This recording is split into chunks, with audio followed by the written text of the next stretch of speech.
자, 오늘 저녁으로는 마지막 시간입니다. 밀레니엄, 천년기라고 하는 뜻입니다. 최후의 심판과 승리, 이런 제목으로 함께 성경을 연구해보도록 하겠습니다.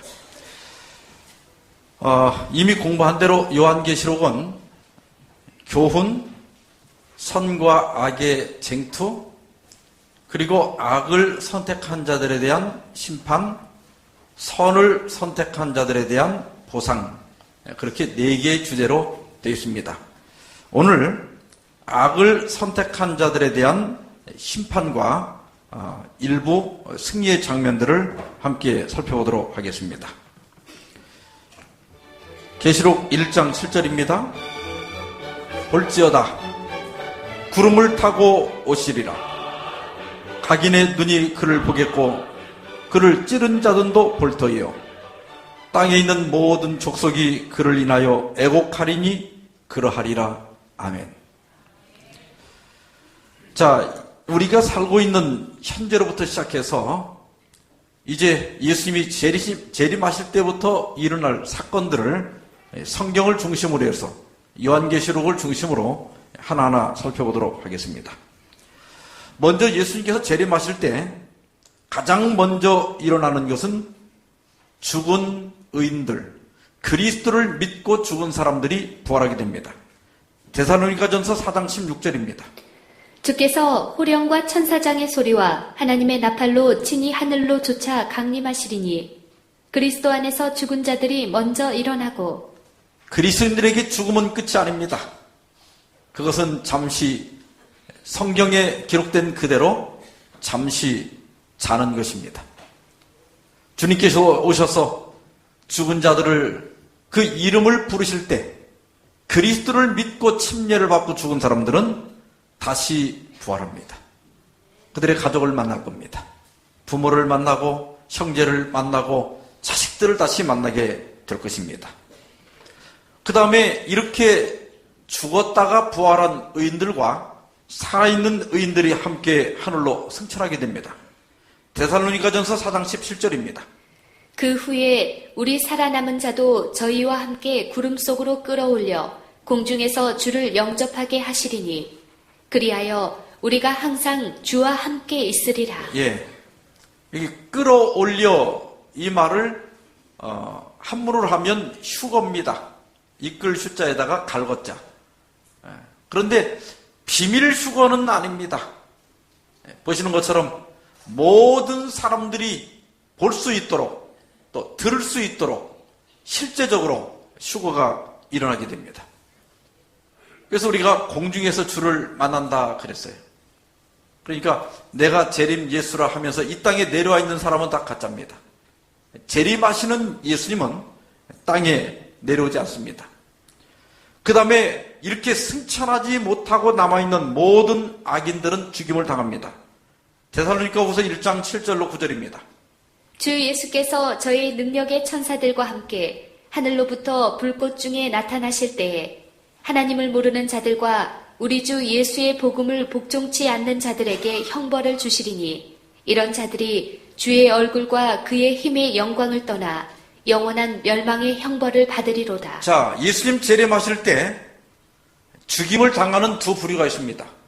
첫째는 하나님을 모르는 자들입니다. 이 사람들은 하나님을 알 수 있는 기회가 있었습니다. 초청이 있었습니다. 많은 사람들이 권유했지만 그 권유에 응하지 않고 하나님의 말씀을 듣지 않았기 때문에 몰라서 멸망을 받는 사람들이 있습니다. 또 한 부류의 사람들은 우리 주 예수의 복음을 복종치 않는 자들이에요. 이 사람들은 여기까지 왔습니다. 말씀을 다 들었어요. 그러나 그것이 성경에 기초한 진리라고 하는 것을 알고도 복종치 않음으로써 멸망하게 된다는 겁니다.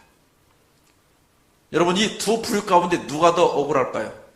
아예 몰라서 구원을 못 받는 사람하고 알기는 다 알았는데 복종치 않아서 멸망당하는 사람하고 누가 더 억울할까요? 후자가 더 억울하겠죠? 여기까지 와서 정말 구원을 받을 뻔했는데 복종치 않은 거예요. 침례를 거절하고 또 안식일 진리를 거절하고 하나님을 믿기로 거절함으로써 멸망한다면 그날에 가슴을 치게 될 겁니다. 이 사람들의 운명을 예레미야 25장 33절은 이렇게 묘사합니다. 그날에 나 여호와에게 살육을 당한 자가 땅 이 끝에서 땅 저 끝까지 미칠 것이나 그들이 슬픔을 받지 못하며 염습함을 입지 못하며 매장함을 얻지 못하고 지면에서 분토가 되리로다. 사람이 죽어서 염해주는 사람도 없고 매장해주는 사람도 없고 그저 이게 길에 땅바닥에 버려져서 분토가 된다. 먼지가 된다는 거예요. 얼마나 비참한 죽음이에요. 왜냐하면 이들도 얼마든지 구원받을 수 있는 기회가 있었고 영생을 얻을 기회가 있었지만 복음을 거절했기 때문입니다. 우리가 지금 복음을 믿느냐 안 믿느냐 하는 것은 사실 간단히 결정할 수 있습니다. 침례받는 거 어려워 보이지만 어려운 거 아니에요. 안식일 지키는 거 대단히 힘들 것처럼 보이지만 별거 아닙니다. 제가 지난 봄에 아산에서 집회를 하는데 어떤 분이 기도 요청을 그렇게 했어요. 목사님, 저도 교회를 가고 싶은데 교회가 잘 안 가집니다. 기도해 주세요. 그래.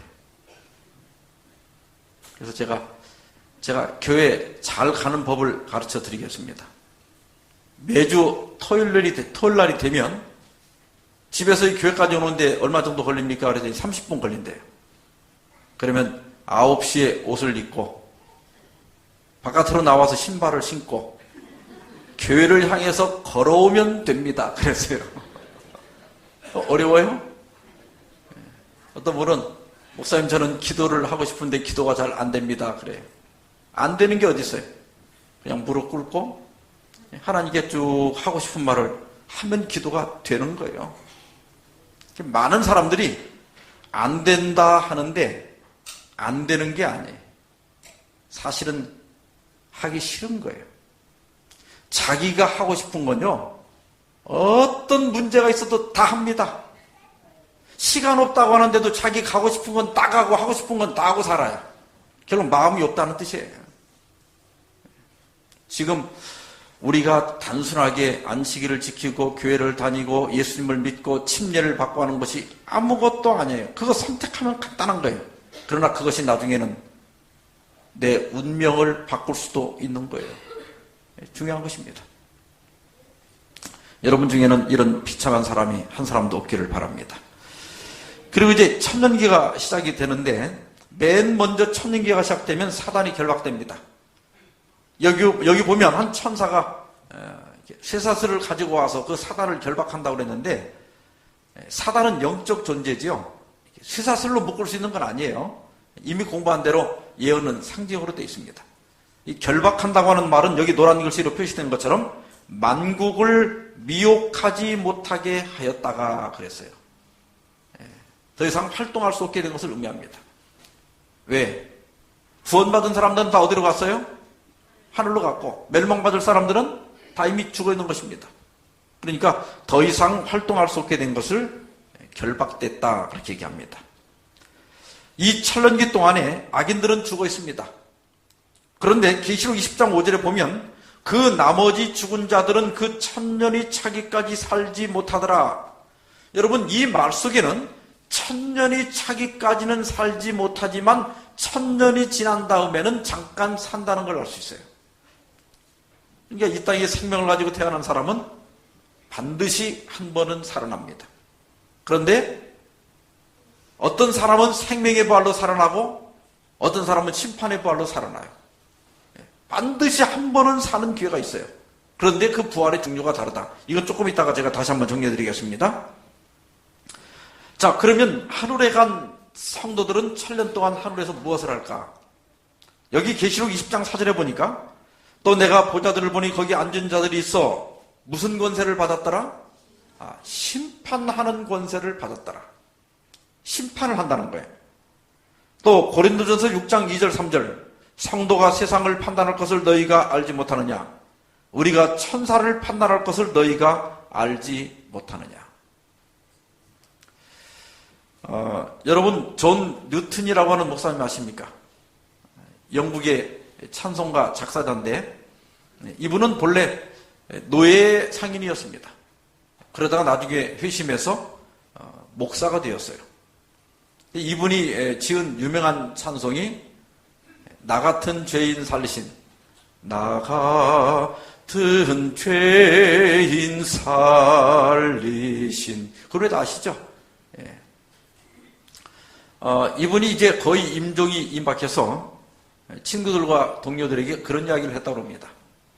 내가 구원받아서 하늘에 가면 3번 놀랄 것이다. 첫째는 내가 틀림없이 구원을 받으리라고 생각했던 사람이 오지 못한 것을 보고 놀랄 것이다. 두 번째는 내가 틀림없이 구원을 받지 못하리라고 한 사람이 구원을 받아서 하늘에 와 있는 것을 보고 놀랄 것이다. 세 번째는 나 같은 노예 상인이었던 악한 사람이 구원을 받아서 하늘에 와 있는 것을 보고 놀랄 것이다. 그런 일이 있겠어요? 없겠어요? 구원받아 가면 아마 그런 일이 있을 겁니다. 그러니까 아니 이게 도대체 하나님의 심판을 어떻게 한 거야? 왜 그 집사님은 안 오셨지? 응? 아무개 그 왜 못 왔지? 아니 저 사람은 왜 왔지? 저 맨날 싸움이나 하던 사람인데 뭐 아마 하나님의 심판이 제대로 됐나? 아마 처음에는 의심이 많을 거예요. 그러니까 1000년 동안 책들을 펴서 지금 우리의 하루의 날마다의 삶이 하늘책에 기록되고 있다고 그랬죠? 그 기록들을 다 살펴서 왜 이 사람이 구원을 받았으며 왜 어떤 사람은 구원을 받지 못했는지를 살펴보게 될 것입니다. 이 심판의 결과 하나님의 심판이 의롭고 참되다고 하는 것이 온 우주 앞에서 증거가 되는 것입니다. 그런데 여기 이제 놀라운 일이 있어요. 대부분 이제 하늘 가서 영원히 산다고 생각하는데 우리가 성경을 다시 잘 읽어보면 하늘에 가서 영원히 사는 것이 아니라 이 지구로 다시 돌아옵니다. 예수님께서 내가 너희를 위하여 처소를 예비하러 가노니 가서 너희를 위하여 처소를 예비하면 내가 다시 와서 너희를 내게로 영접하여 나 있는 곳에 너희도 있게 하리라 말씀하셨습니다. 예수님이 준비한 새 예루살렘이 있습니다. 그런데 우리가 1000년이 지나면 이 예루살렘과 함께 다시 하늘에서 이 땅으로 돌아온다고 하는 겁니다. 계시록 21장 2절입니다. 또 내가 보매 거룩한 성 새 예루살렘이 하나님께로부터 하늘에서 내려오니 그 예비한 것이 신부가 남편을 위하여 단장한 것 같더라. 여러분, 사람들이 구원을 받아서 하늘에 간다고 생각하면 그 하늘에서 예루살렘과 함께 구원받은 성도들이 다시 지상으로 돌아오는 것도 별 문제는 아닙니다. 어려운 게 아니에요. 여러분, 그 여행은 정말 멋진 여행이 될 겁니다. 새 예루살렘과 함께 그 구원받은 모든 성도들이 이 지상으로 다시 돌아오는 그 여행은 가장 멋진 우주 여행이 될 것입니다.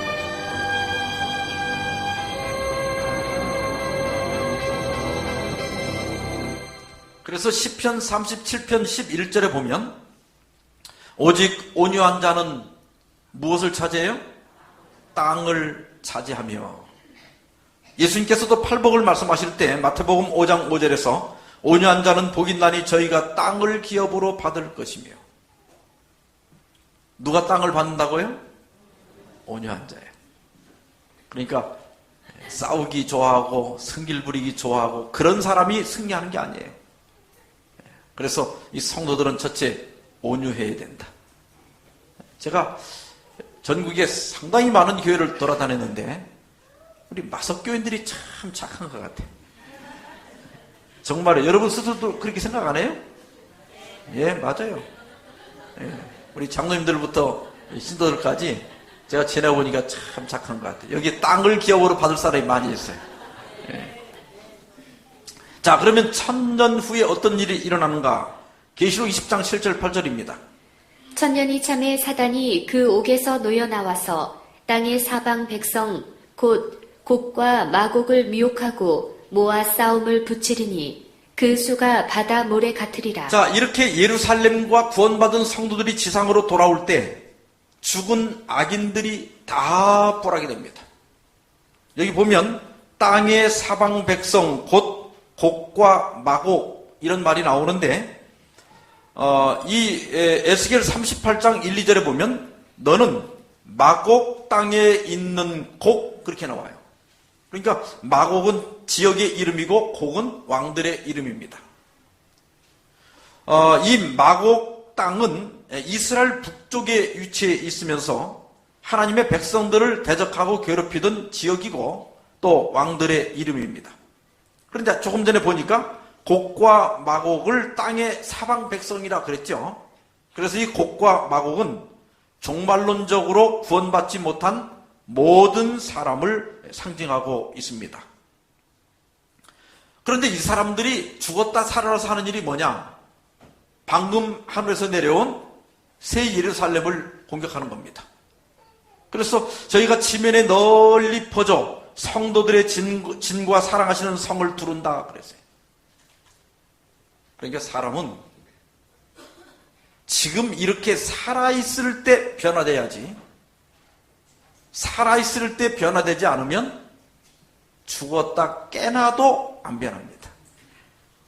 이게 부활해서 하는 짓이 뭐예요 또? 저 예루살렘도 공격해서 뺐자는 거예요.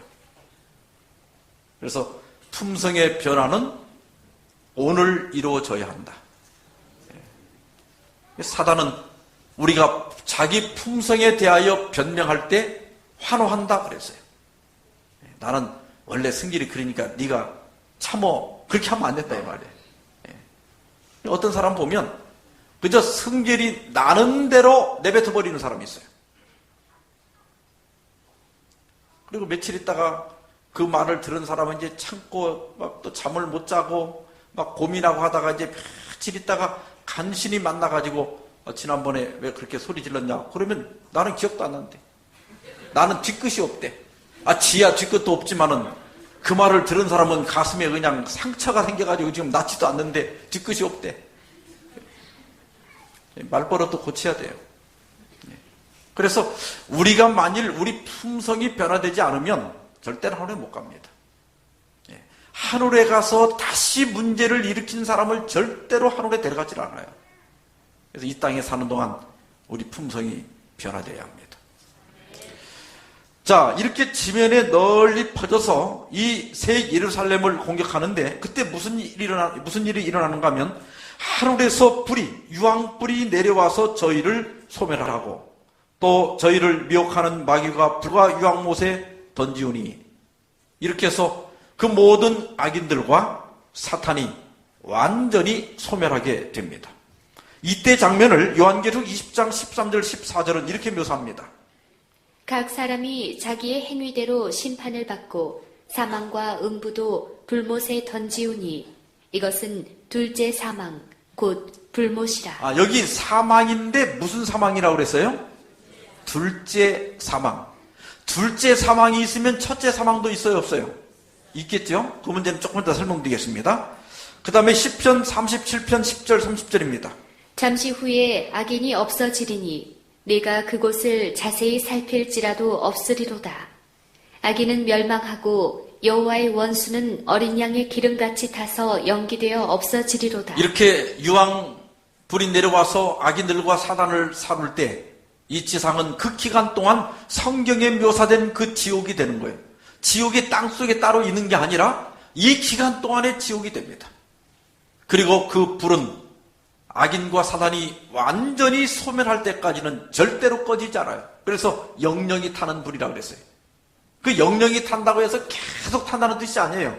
그건 악인이 타서 완전히 없어지기 전에는 절대로 꺼지지 않는다는 의미에서 영영이 타는 거예요. 소돔과 고모라가 영원한 불의 심판을 받았다고 그랬는데 지금도 불이 타고 있습니까? 아니죠. 그 소돔과 고모라가 없어지기 전에는 절대로 꺼지지 않고 영원히 탄다는 말이에요. 자, 이것을 다시 한번 정리하면 예수님은 요한복음 5장 28절 29절에서 이렇게 말씀하셨습니다. 이를 기이 여기지 말라. 무덤 속에 있는 자가 다 그의 음성을 들을 때가 오나니 선한 일을 행한 자는 생명의 부활로 악한 일을 행한 자는 심판의 부활로 나오리라. 예수님께서 말씀하신 건데 여기 두 가지 부활이 있어요. 생명의 부활과 심판의 부활. 그런데 이 말씀 속에는 시차가 없는 것처럼 보이지만 요한계시록을 중심으로 보면 여기 시차가 있습니다. 먼저 현재 아담이 범죄한 이후로 모든 아담의 후손들은 이 땅에 태어나면 한 번 죽는 거예요. 히브리 9장 27절에 한 번 죽는 것은 사람이 정하신 것이요 그랬어요. 이것은 아담의 죄 때문에 죽는 것입니다. 이것을 첫째 사망이라. 이것은 누구도 피할 수가 없습니다. 그런데 예수님이 재림하실 때 첫째 부활이 있는데 이것은 의인의 부활이요 생명의 부활이라 그랬어요. 이것은 영생하기 위해서 부활하는 겁니다. 그런데 천년기가 지나고 나서 있는 부활은 둘째 부활이고 이 부활은 악인의 부활이고 그 악인들은 심판을 받기 위해서 부활하는 거예요. 왜냐하면 그들이 행한 대로 갚아주리라 하셨기 때문에. 그래서 이 사람들은 두 번째 또 한 번 죽어요. 이것을 성경은 아까 뭐라고 그랬어요? 둘째 사망이라. 그러니까 아담과 하와의 죄로 말미암아 아담의 모든 후손들은 한 번은 죽는데 첫째 죽음은 있어요. 그러나 그리스도를 믿는 자들에게는 둘째 사망은 없습니다. 왜냐하면 예수님께서 우리의 죄값을 지불하셨기 때문에 둘째 사망이 없어요. 그러니까 아담의 죄로 말미암아 사망이 왔지만 그러나 그건 내 죄가 아니잖아요. 나는 내가 죄를 진 게 아니라 아담 때문에 온 거예요. 그래서 한 번은 부활하는 겁니다. 그런데 생명의 부활로 일어날 것이냐 심판의 부활로 일어날 것이냐는 것은 누가 정하는 거예요? 그건 아담과 상관없이 내가 어떻게 살았느냐에 따라서 내가 스스로 선택하는 거예요. 내가 그리스도를 믿고 침례를 받고 하나님의 말씀대로 순종하면 생명의 부활로 일어나는 것이고 내가 복음을 거절하고 침례를 거절하면 심판의 부활로 부활하게 되는 것입니다. 이렇게 악인들이 완전히 소멸하고 난 다음에 하나님은 이 지구를 처음 창조할 때와 같이 완전히 새롭게 만듭니다. 계시록 21장 1절에 또 내가 새하늘과 새 땅을 보니 처음 하늘과 처음 땅이 없어졌고 바다도 다시 있지 않더라. 바다도 다시 있지 않더라 이 말은 다시는 이별하는 일이 없을 것에 대한 상징입니다. 거기는 우리가 지상에서 겪었던 모든 아픔들이 없습니다. 계시록 21장 3절 4절입니다. 내가 들으니 보좌에서 큰 음성이 나서 가로되 보라 하나님의 장막이 사람들과 함께 있음에 하나님이 저희와 함께 거하시리니 저희는 하나님의 백성이 되고 하나님은 친히 저희와 함께 계셔서 모든 눈물을 그 눈에서 씻기심에 다시 사망이 없고 애통하는 것이나 곡하는 것이나 아픈 것이 다시 있지 아니하리니 처음 것들이 다 지나갔음이러라. 예. 제가 전에는 우리 집에만 좀 어려운 일이 있고 남들은 다 잘 사는 줄 알았어. 왜냐면 옷 다 그럴듯하게 반듯하게 입고 이렇게 앉아 있으니까 저 집은 아무 일이 없나 보다. 근데 제가 살면서 배운 것은 어느 한 사람, 어느 한 집, 상처 하나쯤, 아픔 하나쯤, 무거운 삶의 짐 하나쯤 없는 사람이 없다는 거예요. 그러니까 한 자락만 들치고 들여다보면 그 여러분 옆에 앉은 사람들 다 불쌍한 사람들이야. 그러나 이 세상이 새로워질 때 주님께서 우리 모든 눈에서 눈물을 씻어주신다. 거기는 다시는 사망이 없습니다. 다시는 애통하는 일이 없을 겁니다. 다시는 곡하는 일이 없을 것입니다. 다시는 아프지 않을 겁니다. 이 아름다운 세상을 이사야 35장 5절 6절은 이렇게 묘사합니다. 그때의 소경의 눈이 밝을 것이며 귀머거리의 귀가 열릴 것이며 그때에 저는 자는 사슴같이 뛸 것이며 벙어리의 혀는 노래하리니 이는 광야에서 물이 솟겠고 사막에서 시내가 흐를 것임이라. 여러분, 세상이 새로워질 때 우리의 모든 장애는 사라질 겁니다. 우리의 모든 맺힌 것은 풀어질 겁니다. 억울하고 분한 모든 것들은 보상을 받을 거예요. 그리고 이 땅 위에서 여러분이 하고 싶었지만 해보지 못한 것을 다 할 수 있습니다. 며칠 전에 제 딸이 물어요. 아빠, 하늘나라 가도 컴퓨터가 있어? 그래. 만들려고 하면 만들 수 있을 건데 아마 필요 없을 거야. 거기는 사람들이 안 죽기 때문에 뭐 컴퓨터에서 저장 안 해도 내 머릿속에 다 저장되고 계산도 잘하고 머리가 다 좋아질 텐데 그거 필요하겠냐? 그랬더니 그래요. 바이올린 배우고 싶은 사람 바이올린도 배울 수 있고, 오늘 저 들어오는 입구에 보니까 누가 사막의 샘이 넘쳐리라 글을 탁 써붙여놨는데 저도 지금 은퇴하면 이제 북글씨 배우려고 그래. 여기서 못 배우면 하늘 가서 얼마든지 할 수 있어요. 뭐 안 죽을 거니까 먹고 할 일이 뭐 있어요. 이제 하고 싶은 건 하는 거지. 그래서 사막에서 시내가 흐를 것입니다. 제가 이번 총 주제가 뭐죠? 사막에 샘이 넘쳐 흐르리라. 이것은 우리가 하고 싶은 모든 것들을 할 수 있다는 거예요. 보라, 내가 새하늘과 새 땅을 창조하노니 이전 것은 기억되거나 마음에 생각나지 아니할 것이라. 이건 기억력이 없어진다 그 뜻이 아니에요. 여러분이 만일 오늘 1,000만 원을 잃어버리고 여기 앉아있다면 지금 제정신이 아닐 거예요. 그죠? 근데 오늘 밤 자고 일어났더니 내일 아침에 복권에 20억이 당첨됐다. 그러면 1,000만 원 잊어버린 거 아무것도 아니지. 그렇잖아. 20억 벌면. 그러니까 우리가 하늘에 가면요, 이 땅의 기억이 사라지는 게 아니라 우리가 얻은 그 은혜가 너무너무 크고 보상이 너무너무 크니까 이 지상에서 겪었던 일들이 너무 작게 느껴지는 거예요. 하나도 이 지상에서 겪었던 일들이 마음의 상처로 남거나 아쉬움으로 남는 일이 없다는 거예요. 눈물도 없고 아픔도 없습니다. 다니엘은 이 꿈을 다 해석한 다음에 이 꿈이 참되고 그 이 해석이 확실하니이다 그랬어요. 여러분들이 지금까지 배운 이 예언이 참되고 이 해석이 확실합니다. 하나님께서 이렇게 아름다운 보상을 그리스도를 믿는 자들을 위하여 준비해 두셨습니다. 그런데 왜 사람들이 하나님께 나오기를 주저할까? 왜 그렇게 안식일을 안 지키려고 하고 친애받는 것을 망설일까? 본래 하나님과 인간 사이에는 어떤 장벽도 없었습니다. 그런데 죄는 하나님과 인간 사이에 불화를 가져왔어요. 이사야 59장 2절에 보면 오직 너희 죄악이 너희와 너희 하나님 사이를 내었고 그랬어요. 죄가 하나님과 우리 사이를 갈라놓았습니다. 그래서 로마서 5장 10절은 죄로 말미암아 하나님과 우리가 원수되었다고 그랬어요. 그런데 요한일서 4장 10절에서 요한은 이렇게 말합니다. 사랑은 여기 있으니 우리가 하나님을 사랑한 것이 아니요 오직 하나님이 우리를 사랑하사 우리 죄를 위하여 화목제로 그 아들을 보내셨음이니라.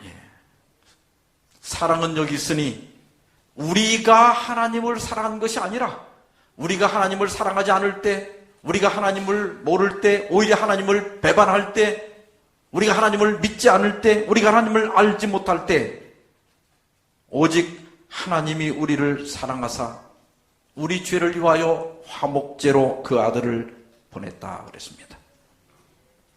이 화목제물의 이 큰 의미를 우리가 때로는 잘 모르고 삽니다. 이 지금 갑돌이와 갑순인데 결혼해서 지금 3개월밖에 되지 않았답니다. 지금 신혼에 지금 단꿈에 젖어서 지금 행복하게 살고 있는데 갑순이 첫 생일이 왔어요. 결혼하고 첫 생일. 얼마나 기다리겠어. 남편이 아침에 아무 말도 안 하고 출근을 해서 저녁 때 깜딱 쇼를 하려나 하루 종일 기다렸더니 저녁에 6시쯤 오더니 밥을 달라는 거예요. 보니까 생일을 까마득하게 잊어버렸어. 갑순이가 결혼한 지 며칠이나 됐다고 벌써 생일도 잊어버리고 사랑이 벌써 식었다. 그래가지고 갑순이는 울고 갑돌이는 화를 내고 그래서 둘 사이에 불화가 생겼어요. 갑돌이가 생각하니까 이거 큰 실수를 한 거야. 그래서 그날 이제 꽃을 사가지고 가서 갑순이한테 빌고 다시는 잊지 않겠다. 내 사랑은 영원히 변함이 없을 것이다. 그래서 갑순이가 풀어져 갖고 옛날처럼 사이좋게 잘 살았더라. 그런 얘기가 있습니다. 이것을 이제 신약은 화목해졌다 이렇게 얘기하고 구약은 속죄라고 그래요. 속죄 제물. 이 속죄라고 하는 말이 영어로 어턴먼트인데 이 어턴먼트를 파싱을 해보면 at one month예요. 그러니까 하나됨이라는 뜻이에요. 속죄도 뭐냐면 죄로 하나님과 인간이 갈라졌는데 죄를 속하고 하나님과 인간을 다시 하나 되게 하는 게 속죄예요. 화목도 그렇죠. 불화가 일어났는데 원인을 제거하고 다시 하나 됐을 때 화목이라고 그래요. 치료봉사 105페이지입니다. 예수님께서는 우리가 잃어버린 상태에 있는 동안 천국을 계실 만한 곳으로 여기지 않으셨다. 그분께서는 비난과 모욕의 생애, 수치의 죽음을 당하시기 위하여 하늘 조정을 떠나셨다. 제가 오래전에 신문에 보니까 아들아 내가 가랴 내가 오랴 이런 책이 소개되어 있어요. 제가 보고 당장 책방으로 달려가서 책을 샀는데 이행옥 할머니와 그 가족에 대한 이야기입니다. 이 남편이 있고 그 첫째 아들 강대용, 둘째 아들 강대양, 셋째 아들 강행자 이런데 이분들은 전남 영암의 영암 그 월출산 밑에서 살고 있었습니다.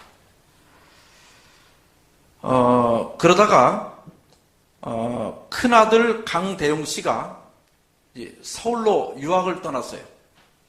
그래서 이제 혼자 서울에 올라가서 공부를 해가지고 그 다음에 경기고등학교에 합격을 했습니다. 수재지요. 그래서 이제 온 가족들이 기뻐하고 기대를 하고 있는 중에 3월 달에 학생이 됐는데 고등학교를 들어갔는데 그 해 6월에 6.25 전쟁이 터진 겁니다. 그래서 이제 서울에 간 아들이 무사히 집에 돌아오기를 기다리고 있었습니다. 근데 이제 둘째 아들 생일이 됐어요. 그래서 그 남편이 둘째 아들 미역국에다가 닭고기를 얹어주려고 아침에 이제 새벽에 회에서 자는 닭 한 마리를 잡아가지고 털을 뽑으러 냇가를 갔는데 갑자기 토벌군과 빨치산 사이에 전투가 벌어졌습니다. 총소리가 나고 한참 있다가 이제 전투가 끝난 다음에 아무리 기다려도 남편이 오질 않아서 냇가에 가봤더니 남편이 누구 총에 맞았는지 닭을 잡다 총에 맞아 죽어 있는 거예요. 하루아침에 이제 청상 과부가 됩니다. 근데 전쟁이 다 끝나도록 이 큰아들이 서울에서 오질 않는 겁니다. 그래서 아들을 찾으러 서울에 올라갑니다. 누구 소문을 찾다 보니까 어떤 군이 끌어갔다는 거예요. 그래서 제주도의 신병훈련소에도 가보고 거제도 포로 수용소도 가보지만 아들을 찾을 수가 없습니다. 그래서 아예 서울로 이사를 해가지고 계속 몇 년을 이 아들을 찾습니다. 주변 사람들이 포기해라. 그러지만 내가 아들이 죽은 것을 보지 못했는데 어떻게 아들을 포기하냐. 이 아들은 틀림없이 북에 끌려갔을 것이다.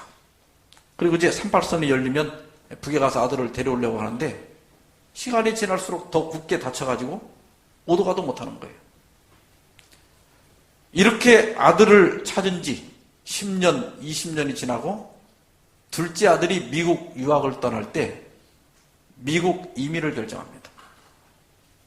들어보니까 미국의 시민권을 받으면 북한에 친척 있는 사람은 다녀올 수 있다. 이런 얘기를 듣고 미국으로 이사를 갑니다.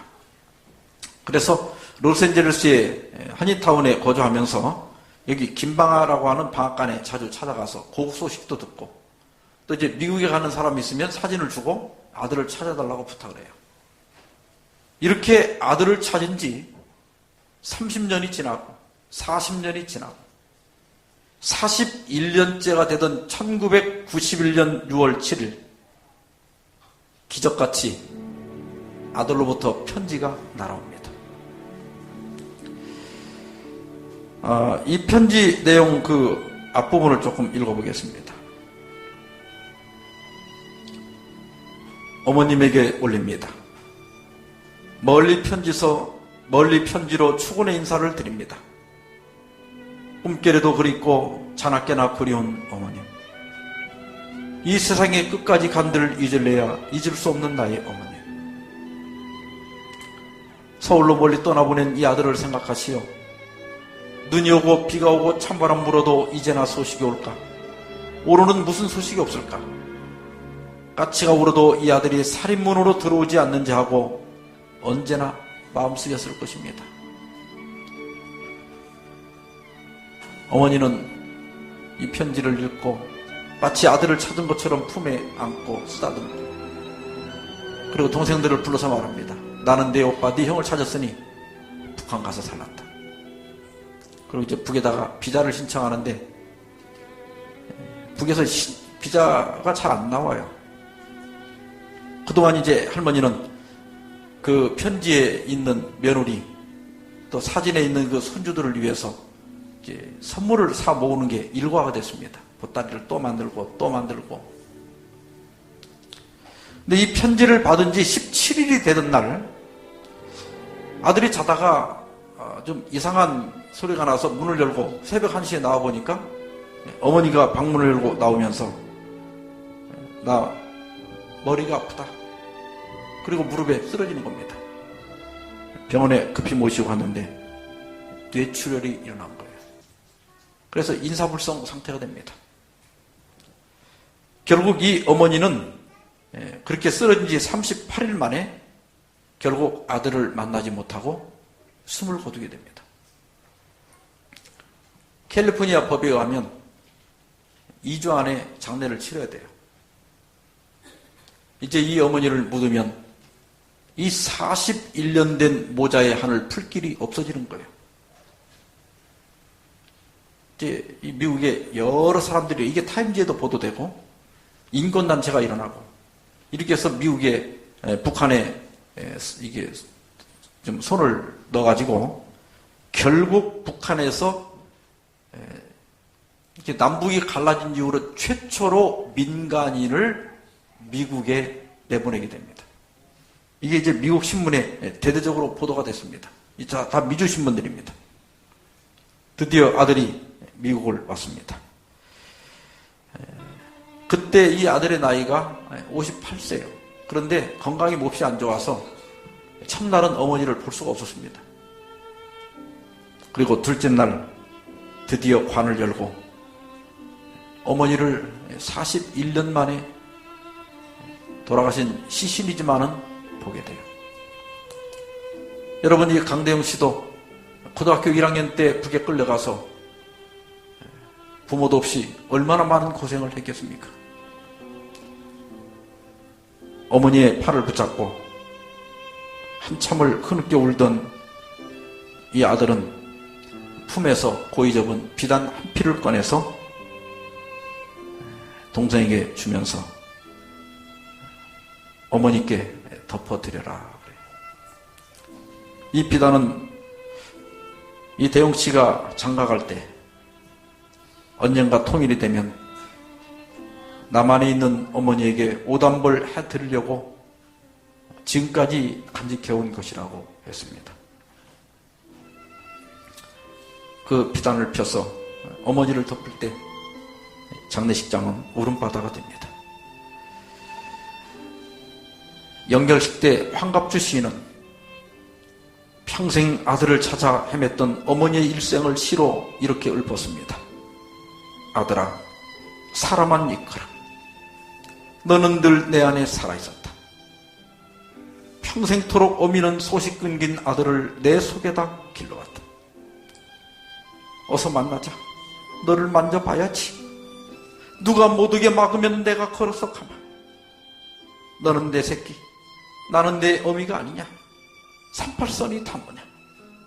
아들아, 내가 오랴. 아들아, 내가 가랴. 누가 못 오게 막으면 내가 걸어서 가마. 이것이 자식을 잃어버린 어머니의 심정이었고 죄로 인류를 잃어버린 예수님의 심정이었습니다. 예수께서는 우리가 잃어버린 상태에 있는 동안 천국을 기실 만한 것으로 여기지 않으셨다. 그분께서는 비난과 모욕의 생에 수치의 죽음을 당하시기 위하여 하늘 초정을 떠나셨다. 그래서 예수님은 한 초라한 마국간에서 아기로 탄생하셨습니다. 그러나 십자가를 앞에 두고 그분의 육신은 움츠러드셨습니다. 내가 이 잔을 마시지 않고 지나갈 수 있다면 지나가게 해달라고 3번이나 기도합니다. 얼마나 심적 고통이 컸는지 땀이 땅에 떨어지는 핏방울같이 되더라고 그랬어요. 그러나 예수님은 겟세마네를 넘어 갈바리로 가십니다. 결국 사랑하는 제자에게 입맞춤으로 배신하여 팔립니다. 빌라도는 예수님이 죄가 없는 걸 알았어요. 그래서 예수님을 채찍에 때리면 유대인들이 같은 동족이니 동정심이 생길까 해서 때렸지만 유대인들은 더욱 소리를 높여서 없이하라, 십자가에 못 박으라고 외칩니다. 빌라도는 마침내 십자가에 내어줘요. 로마 병정들은 예수님을 실컷 조롱한 후에 갈바리로 끌고 갔습니다. 오늘 우리도 예수님을 따라 갈바리로 가서 왜 죄가 없는 하나님의 아들 예수께서 이사야는 그는 실로 우리의 질고를 지고 우리의 슬픔을 당하였거늘 우리는 생각하기를 그는 징벌을 받아서 하나님에게 맞으며 고난을 당한다 하였노라. 그가 찔림은 우리의 허물을 인함이요 그가 상함은 우리의 죄악을 인함이라. 그가 징계를 받음으로 우리가 평화를 누리고 그가 채찍에 맞음으로 우리가 나음을 입었도다. 우리가 오늘도 하나님 앞에 내놓을 것이 아무것도 없는 죄인이지만 그러나 십자가 때문에 다시 소망을 가질 수 있는 것입니다. 요한은 사랑은 여기 있으니 우리가 하나님을 사랑한 것이 아니요 오직 하나님이 우리를 사랑하사 우리 죄를 위하여 화목제로 그 아들을 보내셨다 말씀하셨습니다. 이 하나님의 사랑을 더 이상 외면하지 마시고 마음을 다해서 하나님께로 돌아오시기를 간절히 호소합니다. 또 이미 이 소망을 간직하고 살아온 우리 마석교회 성도들을 위해서 말씀드립니다. 로마서 13장 11절 12절에 또한 너희가 이 시기를 알거니와 자다가 깰 때가 벌써 되었으니 이는 이제 우리의 구원이 처음 믿을 때보다 가까웠습니다. 밤이 깊고 낮이 가까웠으니 그러므로 우리가 어두움의 일을 벗고 빛의 갑옷을 입자.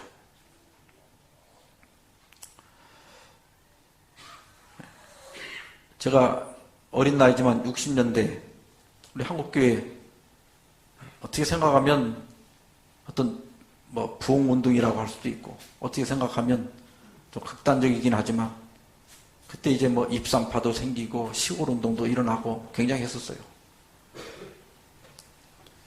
또 80년대에도 또 한참 또 예수님 곧 오신다고 또 야단을 했죠. 그러다 이제 2000년이 될 때도 또 이제 2000년 안에 오시겠지 해가지고 또 굉장히 했었습니다. 근데 그날 다 지나가고 2015년을 맞았습니다. 우리가 성경의 예언을 연구해보면 이 세상에 종말이 있어요. 그죠? 세상이 윤회하는 게 아니라 직선적 사관입니다. 기독교는 직선적 사관이에요. 시작이 있고 끝이 있는 거예요. 끝은 정해져 있는 겁니다. 그러면 지난 80년대나 60년대나 80년대나 2000년보다는 끝이 정해져 있다면 지금 2015년은 그때보다 더 끝에 가까워 온 게 사실입니까? 사실이에요. 그런데 우리 지금 신자들이 신앙하는 태도를 이렇게 보면 그때가 더 뜨거웠던 것 같아요? 지금이 더 뜨거워지고 있는 것 같아요? 그때가 더 뜨거웠어요. 일부 극단적인 사람도 있었지만 그래도 우리 속에 재림에 대한 갈망이 있었고 소망이 있었고 또 준비하고자 하는 마음이 있었어요. 얼마 전에 대총회장님이 그런 얘기했어요. 내가 세계 각곳을 방문하다 보면 이 연세가 많이 드신 우리 성도들께서 대총회장님께 그런데 왜 우리가 지금은 재림에 대한 설교를 들을 수가 없습니까? 왜 우리 신자들이 지금 더 이상 재림에 대해서 얘기하지 않습니까? 이런 질문을 받을 때마다 나는 마음의 고통을 느낍니다. 그랬어요. 지금 한 해도 예수님의 재림이 가까워 오는데 백성들은 졸고 있는 거예요. 이번 세미나를 통해서 우리가 다시 한번 자다가 깰 때가 벌써 되었음을 다시 한번 자각하시기를 바랍니다. 열처녀의 비유도 보면 결국 그 미련한 5처녀는 자다가 혼인잔치에 들어가지 못했어요. 깨어야 합니다. 예수님의 재림을 인식하고 살아야 돼요. 이 세상이 전부가 아님을 기억해야 됩니다. 지금도 이 마석교회는 참 활기 있게 소그룹 활동도 하고 또 이렇게 여러 이 교회 활동도 하고 하는 걸 제가 들었는데 그런 활동을 멈추지 마시고 더욱 활기 있게 하셔서 이 교회가 살아있는 교회가 되시기를 바라고 머지않아 주는 영광 중에 나타나실 때 한 사람도 잃어버리지 않고 주의 나라에 다 들어가게 되시기를 바라면서 말씀을 마치겠습니다. 감사합니다.